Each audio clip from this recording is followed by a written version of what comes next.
a real head-scratcher right out of the gate. Lay it on me. We hear all the time about these quantum jumps, right? Yeah. Like an electron instantly changing its energy level inside an atom. Sounds, well, sudden. A leap. Discrete is the word often used. Exactly. But then you've got Einstein's absolute bedrock rule. Nothing, but nothing, goes faster than light. The cosmic speed limit, yeah. So how does that work? How can an electron's orbital this cloud where it exists change size or shape instantly without just smashing that speed limit? It really feels like a paradox. It absolutely does feel that way. And, that friction point, that's where our everyday common sense bumps right up against the strangeness of the quantum world. It's a great question because it highlights a common point of confusion. And that apparent contradiction is exactly what the material you shared digs into. So our mission for this deep dive is to take that source material, really get into it, and figure out what's actually going on with these electron transitions. Yeah. And show how it all fits perfectly, really, within the known laws of physics, including the speed of light. Yeah. We're sort of correcting a pretty persistent misunderstanding about what a quantum jump even means. And to do that properly, we absolutely have to start by letting go of some old pictures, mental images. Okay. The material is super clear on this. You just have to ditch that old model of electrons being like tiny planets whizzing around a nucleus. That picture, it's simple, sure, but it's just plain wrong according to quantum mechanics. Yeah, it's easy to visualize little balls zipping about, but that's not what the science actually describes. Not even close. In quantum mechanics, electrons aren't little hard balls on tracks. They're wave-like entities. Yeah. Their behavior is described by this complex mathematical thing called the wave function. You often see it written as the Greek letter psi. Okay, psi, the wave function. So if the electron is a wave, what's the orbital then? It's not a path it follows. No, not a path. Think of the orbital more like a three-dimensional standing wave, but a wave of probability spread out around the nucleus. Probability. Yeah, the wave function, psi, it tells you the likelihood, the probability of finding the electron at any particular spot in space if you were to try and measure its position right then. Okay, so like a map showing where the electron is most likely to be found. Yeah. But hang on, doesn't that still imply there's a tiny particle somewhere in that map hiding? And this is where it gets really counterintuitive, and the material really stresses this point. For all intents and purposes, the electron is that probability cloud. It is the wave function spread out in that shape. Until it interacts with something. Like if you hit it with a photon to measure it, that interaction forces it to kind of choose a location to localize. But before that interaction, it doesn't exist as a tiny point inside the cloud. Its existence is that spread out wave pattern. Wow. Okay, the electron is the cloud until you poke it. That's a massive shift from picturing a little ball. It completely changes what being somewhere means for something like an electron. And these probability clouds, these wave functions, they aren't just any old shape. Just like, say, a guitar string can only vibrate at certain frequencies, making specific notes. An electron can only exist in specific, allowed standing wave patterns around the nucleus. Those are the orbitals. Those are the orbitals. And each specific orbital shape corresponds to a very precise quantized energy level. Only certain energies, certain wave patterns are allowed. So when we talk about an electron being in, say, a 2p orbital, we mean its existence right now is described by that particular larger, maybe more complex probability shape. Exactly. And that shape has a higher energy compared to, say, the lower energy 1's orbital, which is smaller and simpler. It's all about the configuration and the energy of this probability wave itself. Okay. So the electron is this cloud. It can only exist in specific cloud shapes or orbitals, each with a specific energy. How does it get from one allowed shape and energy to another? This is the moment we all picture that quantum jump.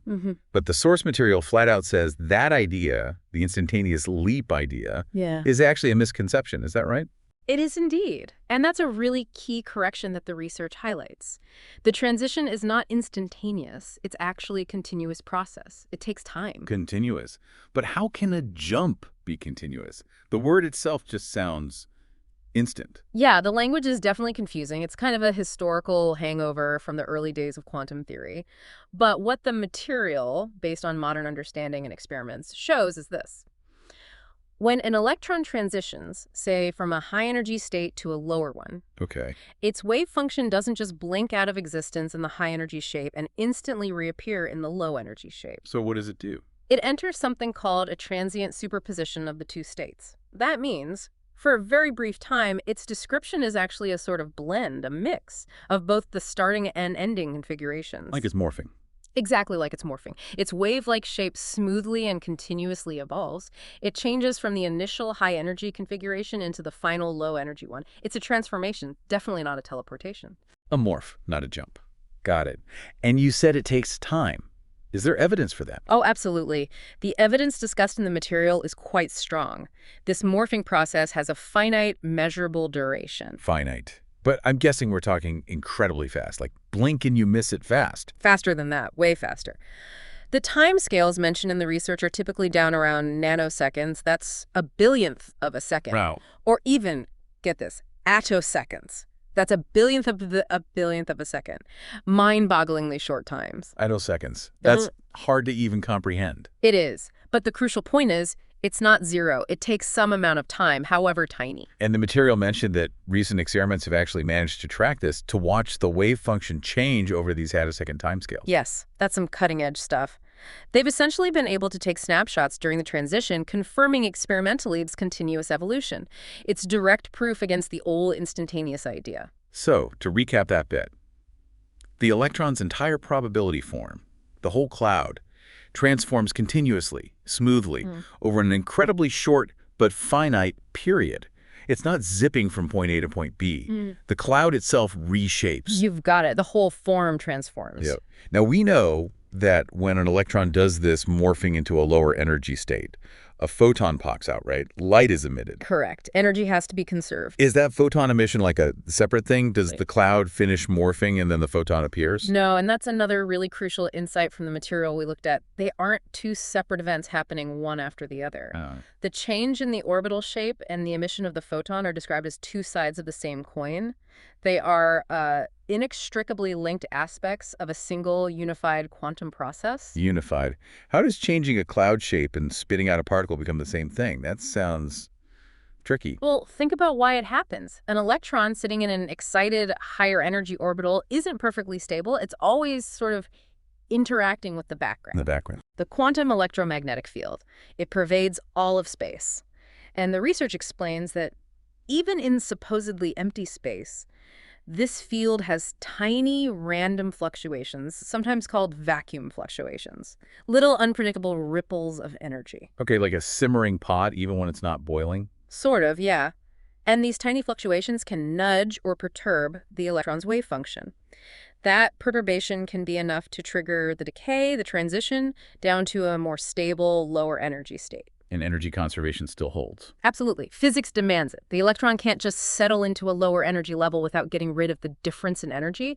That exact energy difference between the starting orbital and the ending orbital must be released. And that released energy package. Yeah. That's the photon. That's the photon. And here's the core idea from the research connecting them. The process of the electron's wave function reshaping itself, collapsing into that lower energy form, is the very act of creating and emitting the photon. They happen together. So the morphing is the emission. It's not morph, then emit. Exactly. The transformation causes the emission as part of the same action. As the electron's wave function changes shape, it simultaneously creates a ripple, a disturbance in that surrounding electromagnetic field. And that specific ripple, carrying that exact energy difference, is the photon that flies away. Okay, wow. That actually, that makes a lot more sense. It's one single event. Cloud changes shape, photon appears, all part of the same dynamic process. Precisely. But, okay, let's bring it back to the speed limit.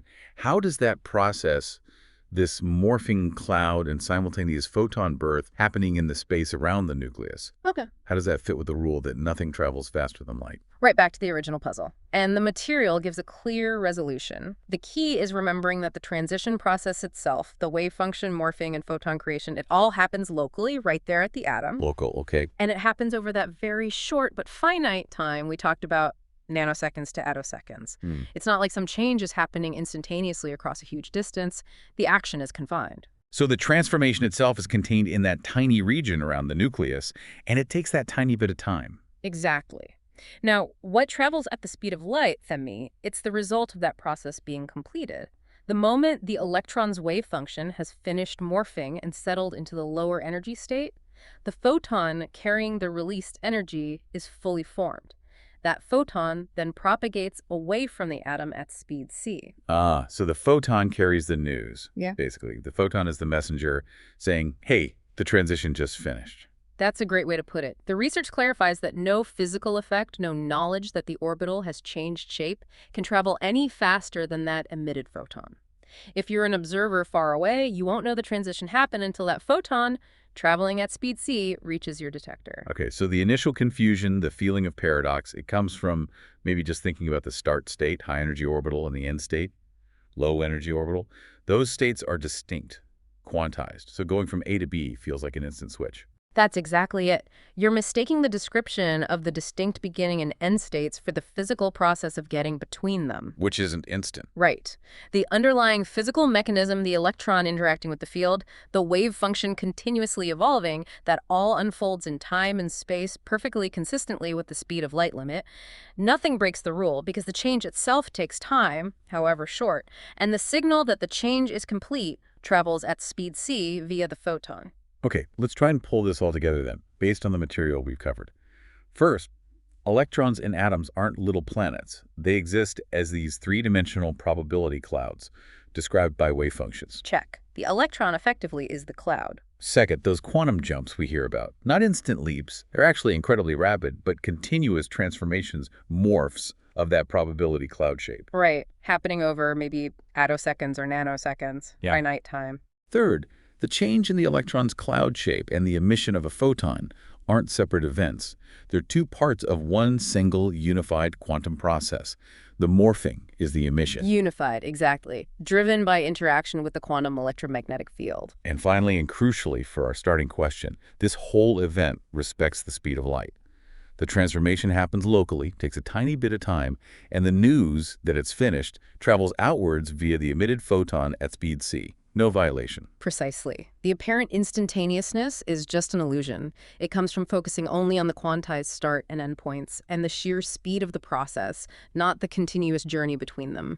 The actual physics is, well, elegant and totally consistent with relativity. It really makes you rethink things, doesn't it? Basic ideas about movement, about change. If an electron's actual existence is this spread out wave until we interact with it, and if even empty space is buzzing with these quantum fluctuations that can trigger these fundamental events, I mean, what other things that feel intuitive about reality are maybe just, convenient descriptions rather than the full, much weirder story? It does make you wonder. And thinking about that core idea, again, the electron as the cloud, what does that truly mean for the nature of matter itself? Definitely leaves you with something deep to chew on.